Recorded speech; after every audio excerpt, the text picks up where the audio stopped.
Welcome to our 5 on 5. We're pleased to welcome back Senator Ron Wyden. Senator, good to see you. Thank you. In town for the Oregon Caves National Monument dedication. Thanks for taking some time.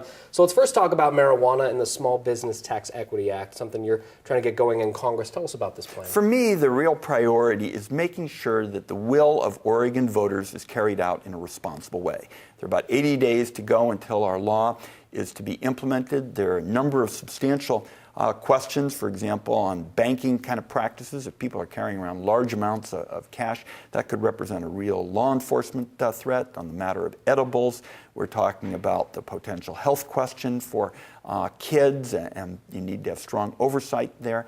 And Congressman Blumenauer and I have recently introduced legislation to ensure that small businesses would be treated fairly in terms of taxes. The operative word here is this is now legal conduct. So in the past, they've been denied tax breaks for what are traditional business expenses. Now that it's legal conduct, they ought to get those tax breaks. That's what Congressman Blumenauer and I are proposing. All right, very good. So let's talk about Secure Rural Schools funding. A lot of Southern Oregon counties count on this money. Is this going to happen in the Senate? Yesterday or recently we had Congressman DeFazio here. He expressed a lot of frustration with the Senate's actions. I'm going to make sure that it does happen and happen quickly. And the reason I feel so strongly about it is I wrote the original law. I wrote the timber payments law a number of years ago, back in 2000, and it has brought to our state more than $2.8 billion for law enforcement and roads and schools and basic services. So I feel very strongly about it, and I'll be handling the legislation on the floor of the United States Senate for the Democrats, and we're going to get it through.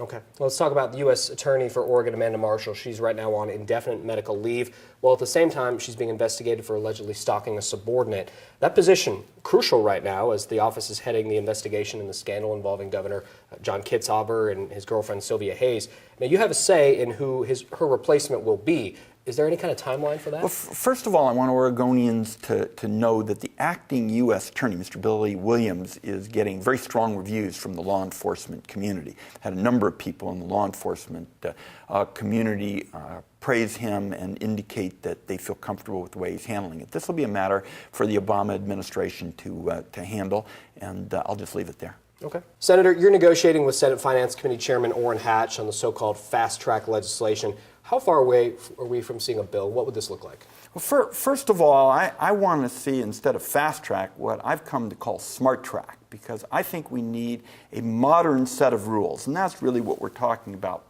here, that will promote trade. And 1 out of 5 jobs in Oregon depends on international trade, Southern Oregon in particular.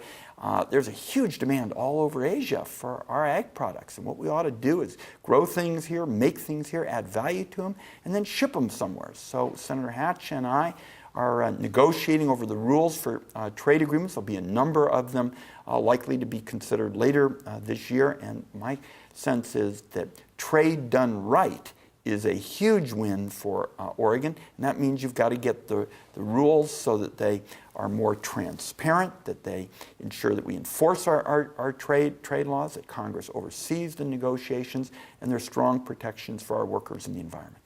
You and I, just before we started rolling here, we're talking about this Medicare bill.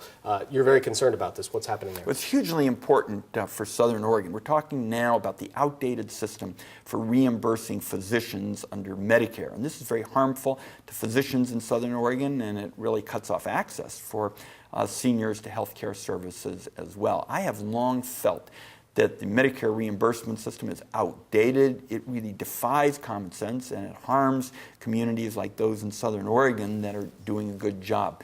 We'll be voting soon on legislation to really put it in the dustbin of history, to come up with a system that will start rewarding communities like Southern Oregon that are doing a good job. And that bill also contains a reauthorization of the law that I originally wrote, Secure Rural Schools, and I'm going to make sure we get it passed. A lot of eyes on that one. Senator, good to see you. Thanks Thank for being here. you. Appreciate it.